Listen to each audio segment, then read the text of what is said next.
rushing the stage and chanting my name, despite the complications.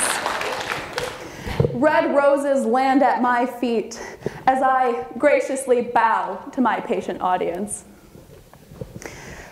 This is a fault I have struggled with since I was in preschool, a constant need for validation.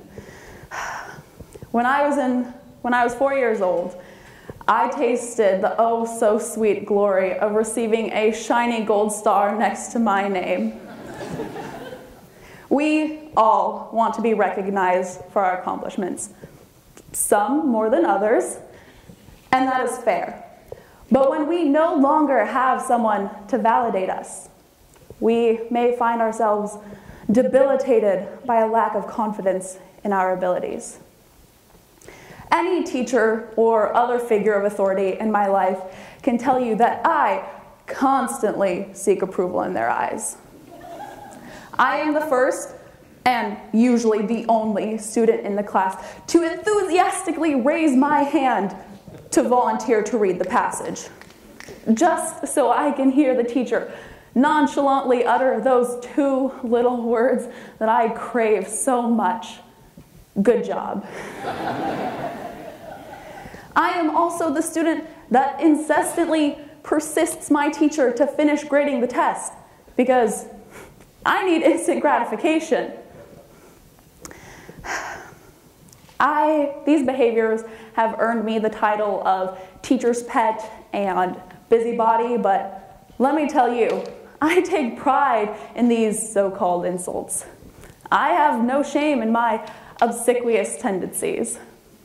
These idiosyncrasies, if slightly annoying, are not particularly detrimental to my academic progress. But it is the motivation behind these actions that prohibit me from advancing beyond my horizons. It is November of 2016, my senior year, and I am submitting my applications for university, totally confident that I will be accepted to all of my top choices. Yes, even my dream school, the highly esteemed UCLA. I don't mean to brag, but my application is as close to perfect as I can make it. My essays are well written and eloquent. My GPA is impressive. And my test scores are highly competitive. From my perspective, I'm a shoo-in. It didn't appear that the UCLA Office of Admission thought so. I'm sitting at my desk, refreshing my browser every 30 seconds. And my palms are sweating, my hands are shaking, and I'm opening the link. And at that moment, my heart sinks. We regret to inform you that we are not able to offer you admission for the fall quarter of 2017. I cannot comprehend my failure. After years of being fed gratification, I am disappointed in myself. I retreat to my room where I cry over my lost dream and the future I never had. I think to myself, what did I do wrong? What could I have done differently? What do they have that I don't? And I lose all confidence in myself. In the following days, I managed to half-heartedly tape together the broken pieces of my ego. And I decide to visit my guidance counselor in the hopes that maybe he can offer some sense of direction after my derailing and train wreck. I sit in his office and start my distressed rambling about how I have completely ruined my life. I won't be able to find a stable career, I'll live with my parents forever, and I will die as an uneducated spinster.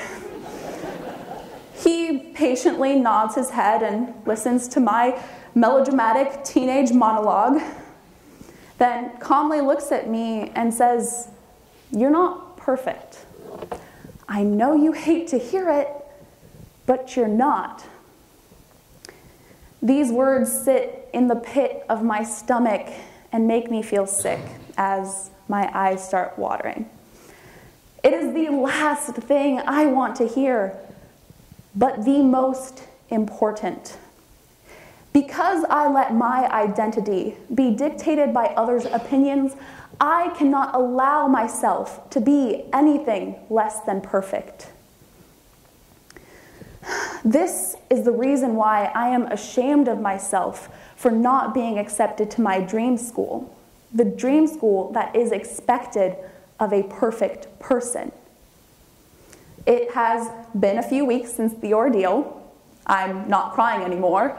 I still feel the pain. I am happy to tell you all that I feel I have grown since the experience.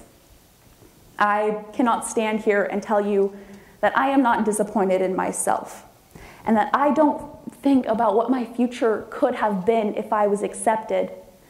But I have learned that this decision does not invalidate my accomplishments. Despite this decision, I am still worthy. I leave you all with this piece of advice. Silence the need for validation by no longer relying on other sources to tell you that you are worthy. Accept your failures. Feel the pain and maybe shed a few tears, but do not let it debilitate you. And finally, brush yourself off and move forward with your head held high, because you are worthy. Thank you.